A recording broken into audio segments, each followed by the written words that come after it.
So I guess mine is a traditional sense how we met. Hey, Egan! She purred on a beautiful afternoon. You know, our how we met story almost never came to be because years before that, I was living on Martha's Vineyard and I was a strapping 25-year-old young man and she was a septuagenarian strapped into her wheelchair. And we met in a boutique right off of Main Street in Edgartown.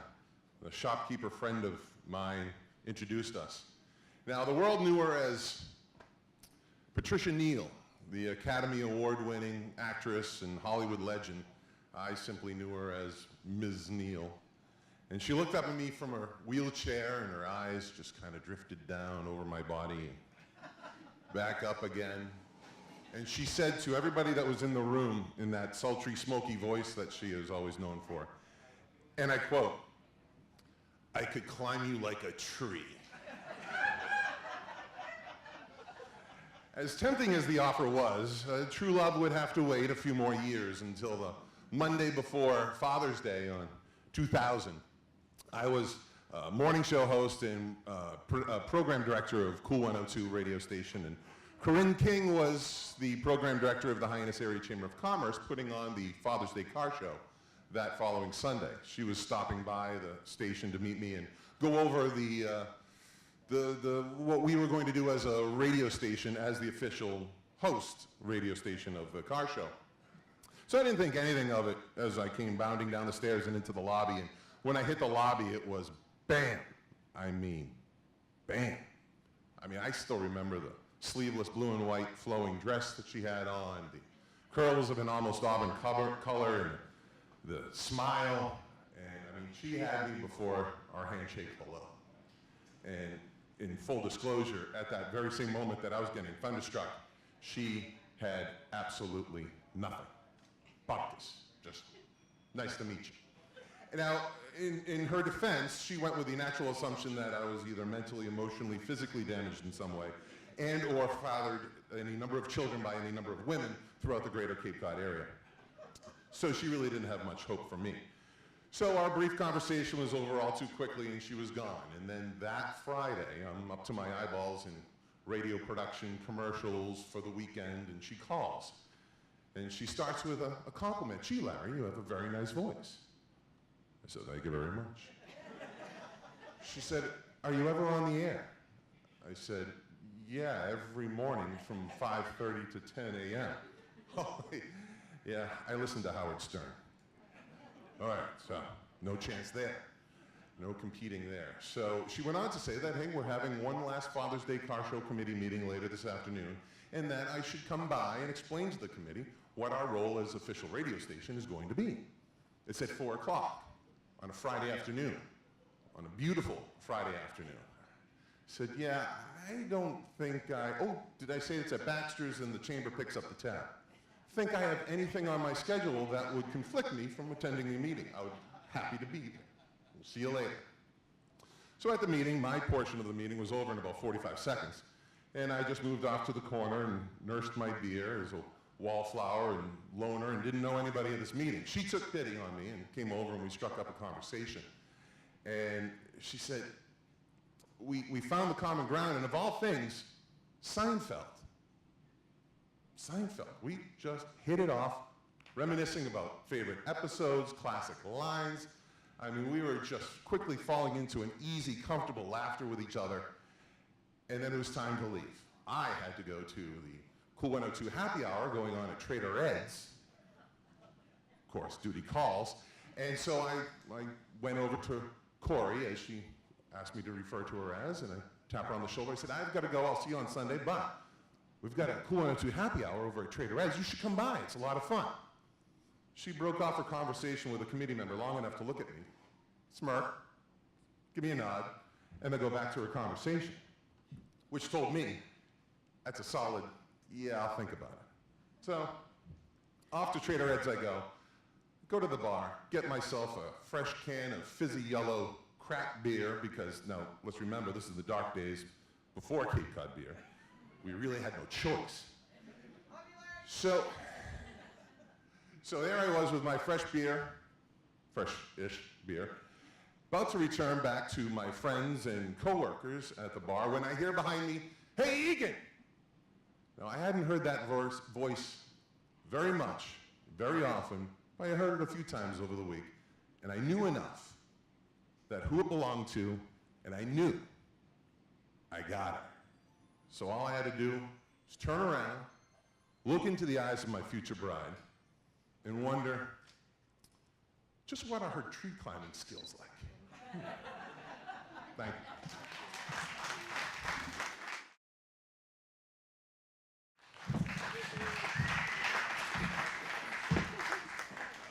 Now, who here has never wanted to meet their other self? The self that was phenomenally successful, that got away, that everything went right for, and just to live that other self for, 1.5, 2 seconds, just for that moment. Well, a couple of years ago, I had the opportunity of living that other self for about 1.5 seconds. And it was in Stockholm, Sweden. Now, Stockholm is an interesting place. Stockholmians are very proud of two things. The first thing they're proud of is ABBA. They are very proud of ABBA. They have the ABBA Museum, the ABBA Tour, the ABBA Boat Tour, everything to do with ABBA. And the second thing Stockholmians are really proud about is the birth of the Nobel Prize. So if you go to Stockholm, you're torn really. Do we do all the ABBA stuff, or do we do all the Nobel Prize stuff? Well, I was there with my wife, so we thought, okay, well, let's maybe do the ABBA stuff later. Let's start on the Nobel Prize sort of tour, one way or the other. Now, unfortunately, this starts in the town hall in Stockholm, which has to be the worst designed, most horrendously ugly town hall in all of Europe, I'm sure. I mean, it's sort of a mixture between Art Nouveau and the inside of Cape Cod Power Station. It's something along those lines anyway. Hopefully you can hear me now. It's truly, I can't imagine what got into the mind of the architect that put that together. So we did that, and then we strolled off to the Royal Palace, which is a little better put together. And in the Royal Palace, you go from basically one room to the next, and each has an usher and explains exactly what's going on. So as we went from one room to the other, we finally got to the banquet hall. And the usher in there very proudly explained, this is where all the laureates get together and have a good nosh up, a good feed, before they're all trolled off and to the horrendous town hall down the road to get their prizes. Now, my wife from the north of England, from Manchester, in a typical kind of sense of humor, then looks at me and says, well, dear, this is what you've got to look forward to. And it's interesting that an usher who clearly previously thought, well, okay, these guys had just done the ABBA Museum, I'm sure. They're just lowly sort of tourists here. All of a sudden, it's like, no, they're not. They probably haven't done the ABBA Museum. I said, well, sir, are you a laureate? So for about 1.5 seconds, you're kind of transformed in this other world where all of a sudden you're considered not the kind of person who'd go to an ABBA Museum, but the kind of person who is actually going to have this meal and go off to this event later on. So you kind of wallow in this particular moment. You think, yeah, this is very nice. I've met the other person in this parallel universe, as it were. And then after about 1.5 seconds or so, you have to say, okay, well, I'm afraid I'm just a tourist. I will be doing the ABBA Museum, and let's face it, we've all seen Mamma Mia. I can't wait until I get there. And the attitude completely changed. But it was interesting to suddenly slip into that other world in somewhere totally different and see somebody's attitude completely change from just a random comment. Thank you.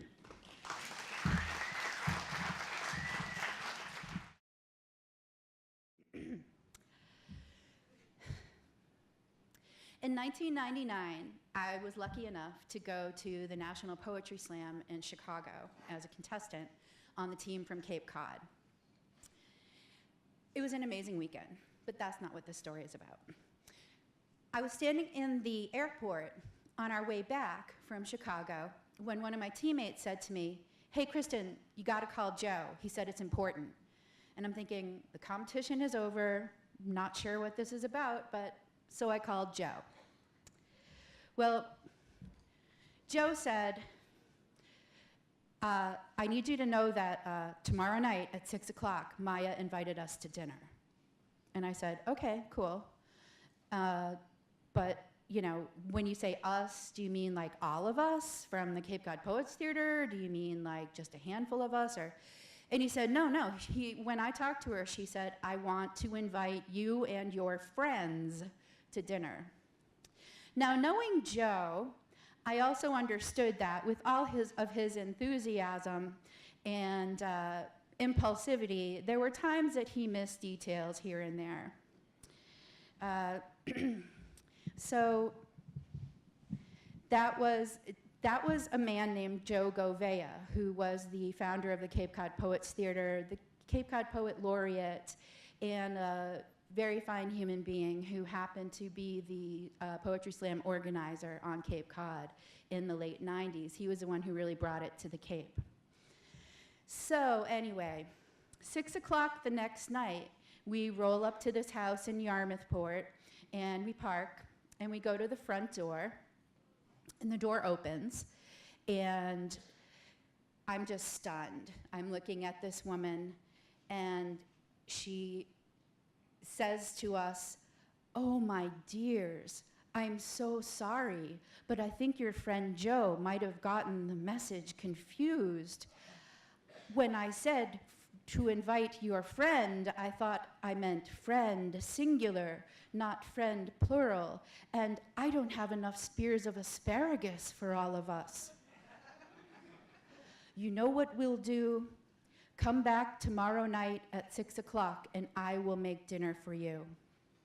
And I just stood there breathless, looking at this person, because Maya was Dr. Maya Angelou. And she was inviting us to dinner the following night, just the two of us, my husband and I. Maya was here because she was the guest conductor for Pops in the Park at the Hyannis Village Green. And before we left for Chicago, we had presented her with a gift on behalf of the Cape Cod Arts Foundation and the Poets Theater. And it was this beautiful vase that I had gotten from a dear friend of mine who's a potter in Brewster, Diane Hart. And it was these lovely opalescent tones, and it had carved sunflowers going around this wide band on the rim. And I saw it and I said, this is just perfect. So that's what we gave to her. And anyway, that night, after having that interaction with her where she said, "I don't have enough asparagus, come back tomorrow night," we just walked away completely stunned and thought, I can't believe this is happening. Are you kidding me? We're having dinner with Maya Angelou tomorrow? And so the next night, we got there and she let us in, and right after we first got there, she was still making dinner. And she couldn't find a potato masher in the rental house, so she was mashing the potatoes with a drinking glass. And I was just so charmed. I was like, yes, that's my kind of woman. And we joked about that, and then she made steamed broccoli with a vinaigrette sauce, and she made what she called chicken supreme, which I know this definitely had Campbell's cream of mushroom soup in it, because that's what my mom would use. So it totally tasted like home, you know? And after dinner, we sat at the table and we talked about a lot of different things. I was amazed at how open she was, just so warm. And she told me about the fact that she couldn't talk for many years when she was a child because of things that had happened.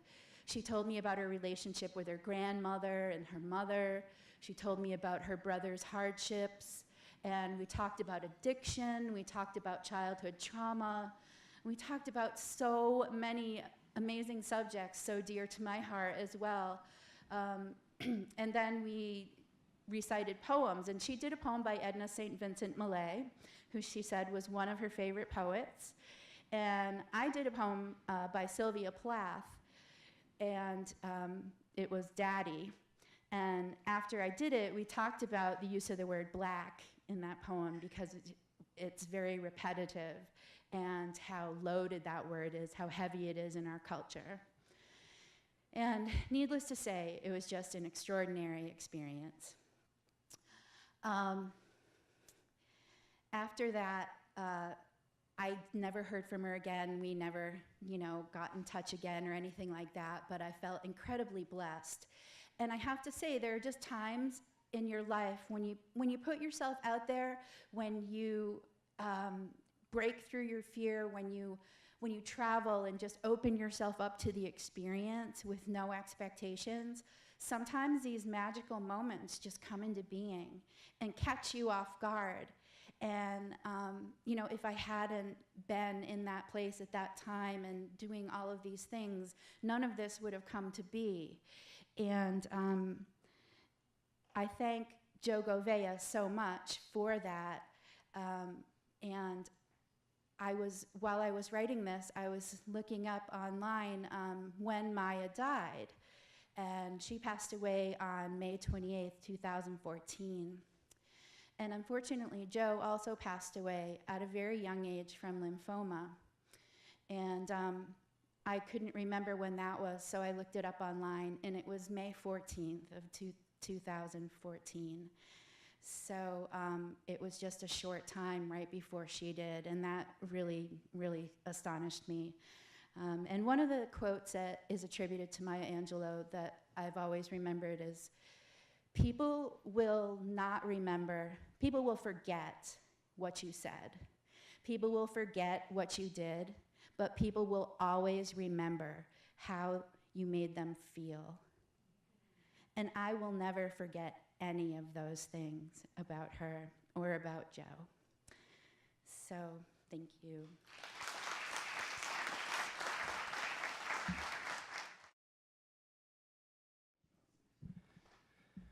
All right.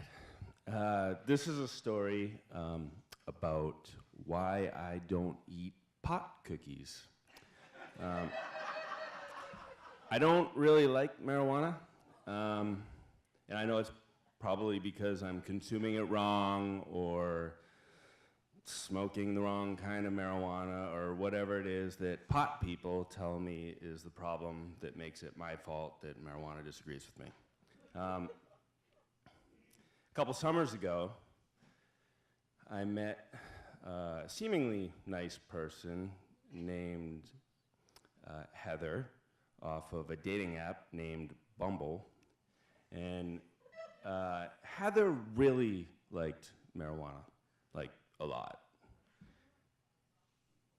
About a week before New Year's that year, I got a message from Heather. We had been on again, off again. Things would be going okay for a while, and then she'd get some communication from her ex, who would want to patch it up, and then we'd stop seeing each other, and over and over and over. Happened several times. Anyway, she asked me what I was doing for New Year's, told her I had dinner plans with friends. She said she had tickets to a Phish show in New York City at Madison Square Garden for New Year's Eve, and her friend canceled on her. And because I really liked Heather, except for the weed, and I'm a glutton for punishment, I offered to stand in for Flaky Friend.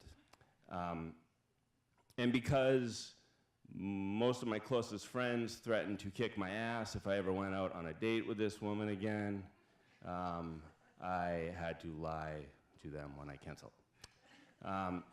Heather said there was only one condition. Would I smoke some weed with her at the show?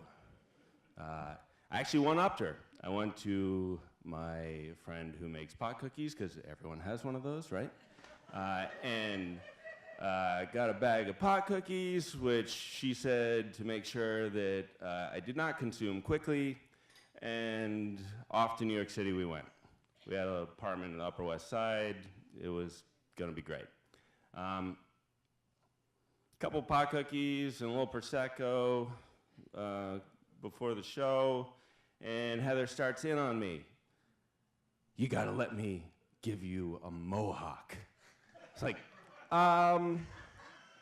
okay, so, no. Like, I really like my hair, like, a lot. I actually got a haircut today. Yeah,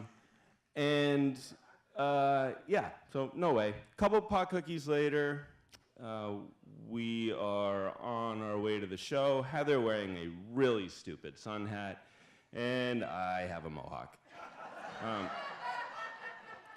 We get to Madison Square Garden, and there's a really long line to get through security, filled with what you would expect to see on New Year's Eve, waiting in line to get into a Phish show, #amateur night.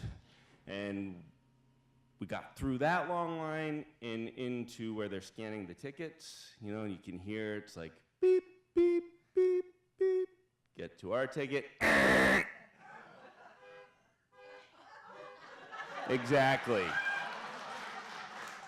The tickets were counterfeit. Had I known she bought the tickets off of Craigslist, I probably could have avoided this situation altogether.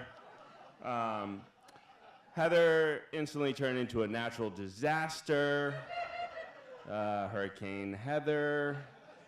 She snapped at me. Any man I would be with would be able to manage a situation like this. So, I'm really only thinking two things at that point. Number one, if I weren't really high, there's nothing I could have done to fix that situation. Number two, I was really fucking high. And there was no way I was about to go in the street and try to buy new tickets off of some scalper, which is exactly what Heather did. You couldn't stop her. She went out there, dropped another couple $100 on a couple more tickets. She comes, gets me. We go to where they scan the tickets. Boop, boop, boop. Get to her ticket.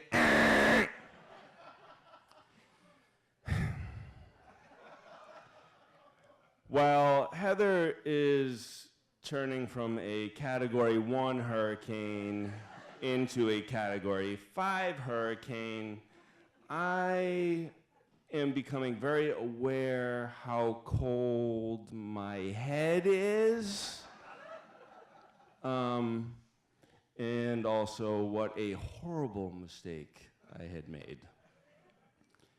We ran the clock out on 2016 a couple blocks away from Madison Square Garden at a funk show where the most memorable thing was how thick the marijuana smoke was in the air that night. And then the next day, we made a long, silent drive back to Cape Cod. And actually, I made Heather pull over at a rest area somewhere in Connecticut, and we buzzed the rest of my hair off. I just had to get rid of that mohawk. I knew I needed a fresh start. And I was going to need some new pictures for Bumble. Thank you.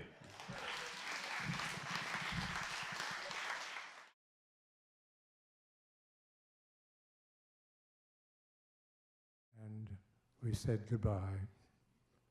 It was very different going home. I spoke for it for a while.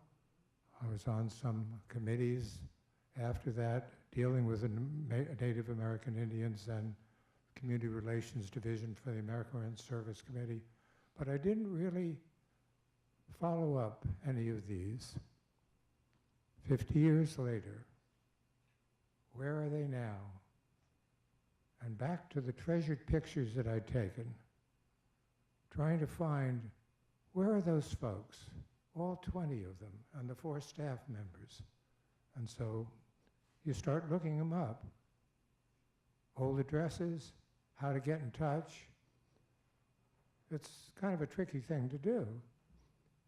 You find somebody, he's passed away. Someone else, oh, they're not there.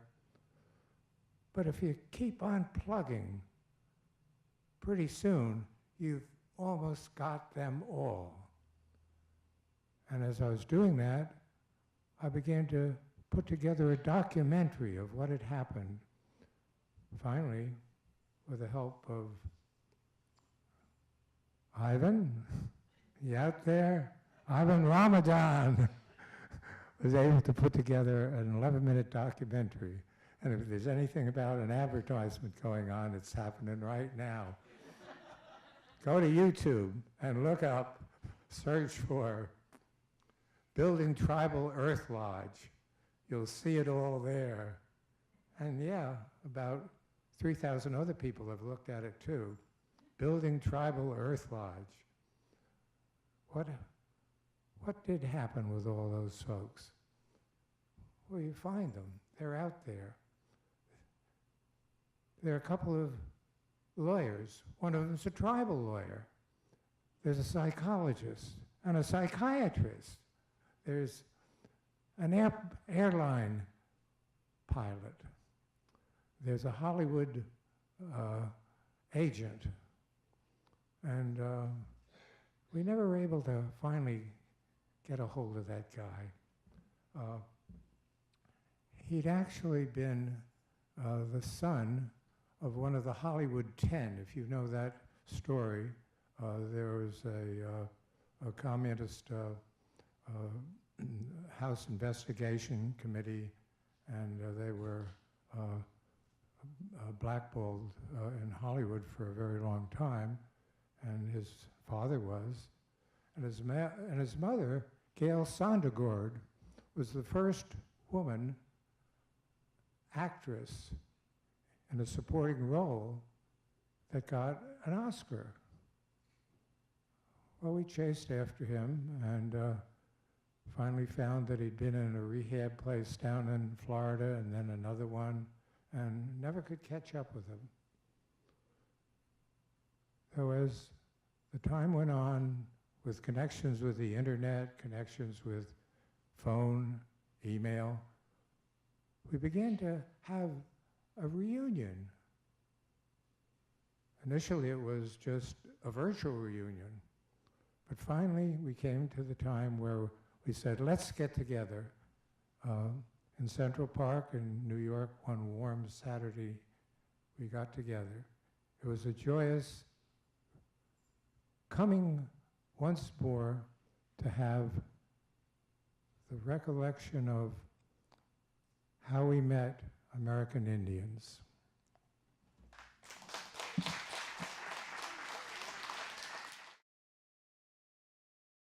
Hello. This is how I met at one point and then was reintroduced to improv. I think most of us have met improv through the show Whose Line Is It Anyway? I first saw it when I was 10 and immediately became obsessed with it. I wanted to learn how to make up songs like Wayne Brady and be like insane like Ryan Stiles and Colin Mockery. I thought everything was hilarious. The one thing that stopped me was I grew up with OCD and anxiety. And when I say I have OCD, I don't mean like, let me touch your tag in. Sorry, I'm a little OCD. No, like there are things I've said 10 years ago that still haunt my dreams, and every day, like I check the stovetop like 8 times to see if it's still on, and I won't have, last time I used it was like the day before. Up until 8 or 9 years ago, I was very germophobic. So I would go on Boston trips with my friends, come home and immediately shower and throw all of my clothes in the laundry because I wanted the city off of me. And I overthought everything I did, everything I said. I would even write a script out if I had to call someone on the phone, even if it was like a friend, to ask them if they wanted to go somewhere. So, yes. And with that mentality, I didn't think I could do improv. Then when I was in high school, I was really excited that my drama class was going to focus on improv. And I'm like, yeah, I can cut my teeth on this. And I realized the teacher wasn't really, what I soon to find out, didn't really teach improv fundamentals, like supporting each other's decisions and saying yes. No, we would just go up and make stuff up, and the kids in my class who were mostly like cool preppy kids, I was not one of them, would like negate what I said and made me feel like an idiot, and that just made me feel worse. Yes, and I sucked at it. My OCD spiked about 6 years ago when my grandmother died. My grandmother was like a second mother to me. She helped raise me, so losing her was losing a big part of myself. I couldn't function as a human really anymore. I was, in grief, and I was having meltdowns at work, and I was stressed about money and work. And so I finally, after feeling numb and horrible, I quit my job. I went to therapy, and the following year I spent trying to pull myself back together. So yes, and things were looking up. About a year later, my friend Matt started a theater company, a small theater company called the New Classics Company. And I was in his show called Georgie's Full Swing, and he started doing weekly improv shows and asked if I wanted to be in it. And I was like, I don't know, I had some pretty crappy experiences in high school, but I gave it another try. And it was a completely different experience. I was finally with people who liked me and supported me and encouraged me and wanted me to succeed and wanted to be there, and it made me feel so much better. And after that, I started taking classes at Improv Boston. And the support grew even more. More people, encouraging, yes, and patting each other on the back. And more importantly, they taught us, don't think, just do it. And that was so therapeutic for me, because all my life I overthought everything I did. And now it's like, no, don't think. There are no mistakes. If there's a mistake, it's worked into your world. It's part of the scene. They taught yes and. Like if you were to say, I have a banana in my hand, no one would say, that's not a banana, you freaking idiot. That's a dog. No, you would say, yes, and we're going to put it on top of our bagels. And you're going to build a whole little world about how people love bananas on bagels. It could happen. So yes, that was fun. And in doing that, it taught me to say yes to more things. Yes, I continue classes at Improv Boston and graduated from their comedy school. Yes, I continue doing weekly improv shows with New Classics. We actually did a show here a few years ago, so it's kind of cool to be back in a different context. And yes, I met new people who became my family and my best friends, and I get to have fun with them every week. And even my husband joined in on the fun after that, shortly after I joined. So to think that I wouldn't have experienced any of that if it weren't for, something holding me back. I didn't let it hold me back this time. I didn't let the OCD hold me back. I didn't let the anxiety hold me back. I finally said yes. Yes, I still have OCD. It's magic. Yes, I still have OCD and it's at bay. Yes, I have my crappy days, but I get through them. Yes, I'm happier than I've ever been, and I wouldn't change anything for it. Thank you.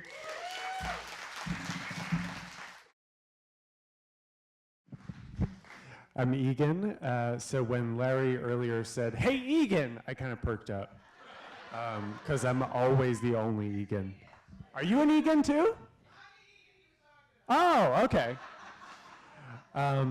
So I'd like to tell you the story of the day that I met someone who's now hugely important in my life, someone who I love very much, someone who I love so much, in fact, I now live with him.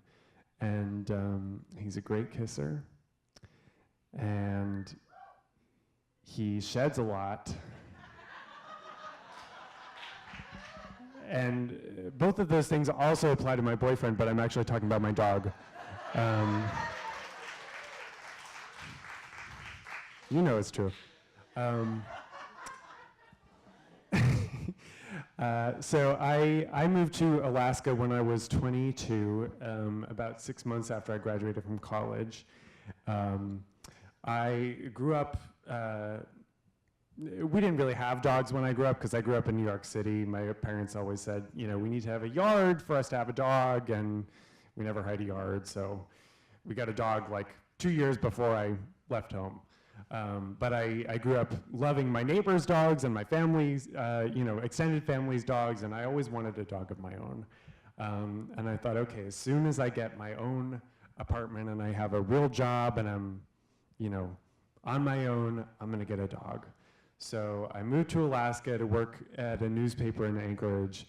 And for the first time in my life, I have my own apartment. I'm living alone. And when I say I'm living alone, I mean I'm truly living alone because I didn't know a single person in Alaska. Not one. And there were some very lonely days and nights. And many of those nights were spent on petfinder.com. Some of you may have heard of it. Surprisingly, it's kind of hard to find. I knew I wanted to adopt a dog. There are not a lot of available dogs to adopt in Alaska because so many people want them, which is wonderful. But I would check Petfinder every night and see, who was coming up. And one night, not too long into the search, only a couple of weeks after I moved to Alaska, I saw this picture came up, this big kind of goofy looking dog with big ears and a big nose named Lloyd. He was 7 years old or so, that was their guess, which was great for me because I did not want a puppy. I wanted an older dog that I didn't have to house train, that was just gonna be kind of my calm companion. And this was the first dog that I just saw the picture and I thought, oh, that's maybe the kind of dog that I want.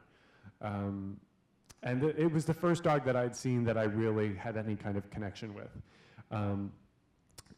So I was living in Anchorage at the time. He was at a shelter about an hour's drive north of Anchorage. So I thought, okay, I'll just, on Saturday, I'm just gonna drive up there and, see, maybe this dog, what other dogs the shelter has. I hadn't really been outside of Anchorage, so it was just gonna be kind of like a little exploratory thing. No commitment, I was just gonna see what kind of dogs they had, and this one too. And so I get up there, it's actually just a regular house that this organization had bought and started a shelter in. And in the garage, there were a couple of kennels. There were only two of them. There was Lloyd, and there was a absolutely crazy other dog that was just barking and going crazy. And Lloyd was just like wagging his tail, happy to see me, like he'd been waiting for me. And they said, you want to take him out for a walk around the neighborhood? And I said, yeah. And so we walked around for maybe 5 or 10 minutes, and I'm thinking, oh, this is a really nice dog. He's pretty calm, he's friendly. This is the kind of dog I want, trying not to get too attached, but I'm just kind of, getting used to it. And so I get back to the house, and I sit down on this couch in the living room of this house, and he climbs up onto the couch next to me, and we're kind of just like cuddling and, getting to know one another. It's kind of like being on a date with a person watching you, a volunteer for the shelter watching you. And it's just us on this couch in this random house in this place I've never been to. And I'm thinking, okay, this is kind of nice. And internally I'm thinking, okay, well, this is the first dog I've looked at. Maybe I'll go, to a couple of other shelters and look at a couple of other dogs. But I have a good idea. This is the kind of dog I might like. And, okay. The shelter volunteer who is there with me gets a call on her cell phone from another volunteer who works for this shelter. He's out running errands, and she walks into the other room, and she says, I can hear her say, looks like Lloyd's going to get adopted today. And I had not made any commitment of any kind or any statement that I was going to take him home. And in the split second, I thought, okay, I need to just tell her, like, I didn't come here to adopt this dog. I might, but that's not why I came here today. I wasn't planning on taking this dog home. And that was about half a second. And the other half of that second was, come on, just say yes. And the result was I didn't say anything. And when she got off the phone, I said, so how much do I owe you? And I drove away with that dog. And I drove here with him from Alaska, and he's at home waiting for me. I realized earlier I should have brought him here, but it was a moment when I learned to hold my tongue, and sometimes, you just gotta trust that you're there for a reason, and just say yes, even if it wasn't your original intention. Thanks.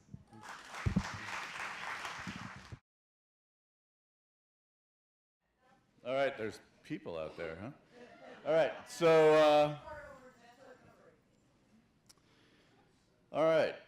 so, let's see, theme, how we met, right? All right, so most of you know,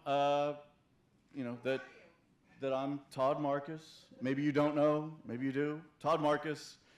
This is my joint, along with somebody who I love dearly. That would be my wife, Beth. And so we're going to end up there eventually, so it's all part of that story.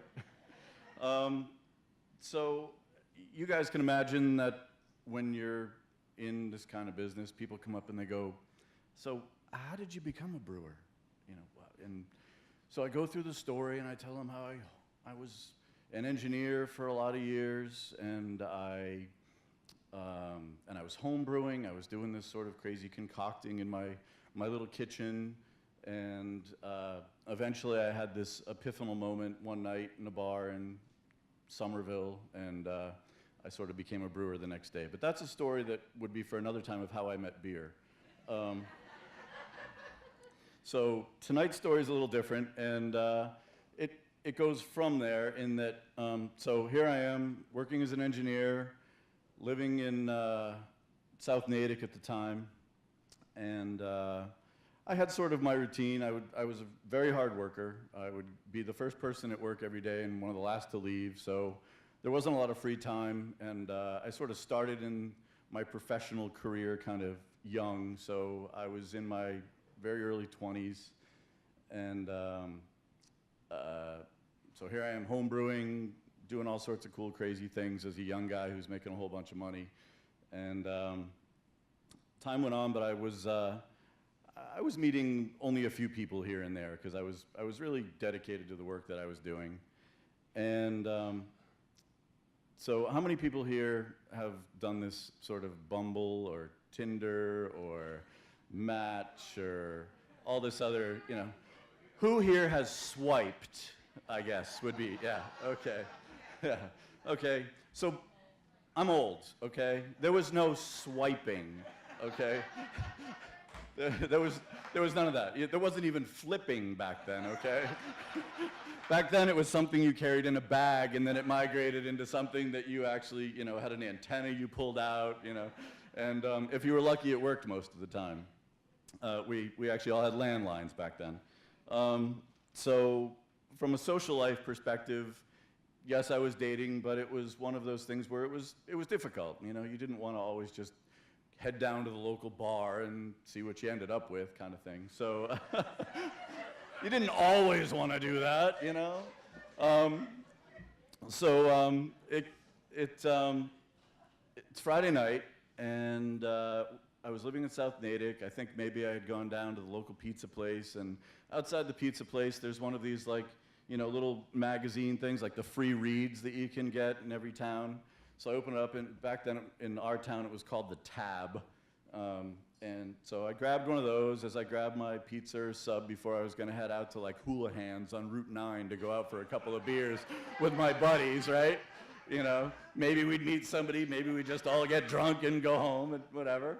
And so I go home, and I've got my copy of the Tab and probably my cheeseburger sub or whatever it is, and I'm flipping through it. And, the personals are always kind of a fun place to look. And so how many people of you have ever been to a dinner party where somebody, with new friends, and people go, so how did you guys meet? And then you go, well, we were introduced by other people, or we were in the same class at school, or whatever else. Every time that question comes up, Beth and I used to look at each other like, And then we decide where we're going to go from there. Because what happened was, I'm reading through the Tab, and I come across this ad in the personals, because the personals are always fun to read. Who doesn't sit around and read the personals just for fun, right? What's this? No, this was actually in something called the Tab. Yeah, the Phoenix Personals. That was a different story, okay? That's another night, all right? Yeah, 101.7 WFNX, yes! All right, so, wow, lost my train of thought there. No, that's good. So I'm reading through this thing, and, you got the, 6'2" looking for a tall guy, 5'1" looking for a short guy, blonde hair, green eyes, whatever. I'm like, yeah. So all of a sudden I see this ad. I'm like, well, that's an interesting ad.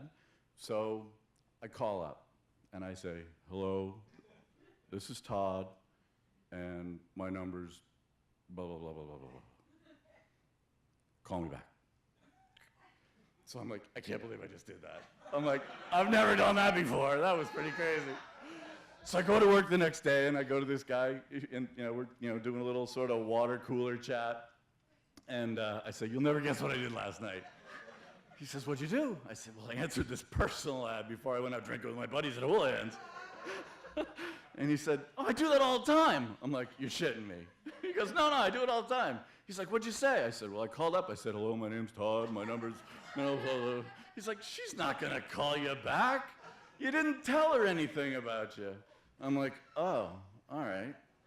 So that night I go home, and I'm like, all right, so, hi, this is Todd. I make my own beer. I grind my own beans. I was into coffee and stuff. I forget what else I might have admitted into the phone that night, but I made it a little more interesting. Lo and behold, the phone rings back another day or two later, and I get this phone call saying, hi, this is Beth. And this Beth, yes, not another Beth, this Beth. And that's all right. It will never leave this room, I swear. Yeah. We can trust all these people, honey. They're drinking. They'll never remember. So, yeah. So, as it turns out, my friend Beth was living in a house in Sudbury with a number of women. They had rented this house, and they had all dared each other to place a personal ad. And so they all placed personal ads, and they all went out on a couple dates with different people, whatever, fun jokes, this and that. And time went on, and apparently Beth got a phone call from the people at the Tab saying, hey, your mailbox is full. And she said, I placed that personal ad like a season ago. And they said, yeah, we liked it, so we ran it again.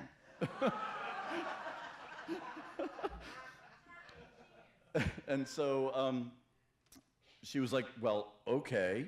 So she called me up, and we were both working very hard at the time, and so it was kind of hard. We were coordinating, trying to figure out what to do, where to go, and we found this cool place to go where we showed up, and we decided we were going to go drive golf balls that night just for fun, and we showed up at this place. We had a couple of very tall, stiff drinks, and then we went down the street and drove some golf balls, which was kind of fun and riotous.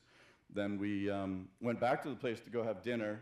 Well, it turns out the kitchen was closed at that point, so then we just maybe drank a little more, and things got a little more fun and riotous. And time just went on. I don't think I'm missing anything super important at that point. I think that gets us to the end, except for then people go, well, what did the ad say? And the ad said, well, I forget what the season is now, but I think it said, summer is here, I'm out hiking, biking, kayaking, having fun, want to come, couch potatoes need not reply. So, to my beautiful and loving wife, Beth,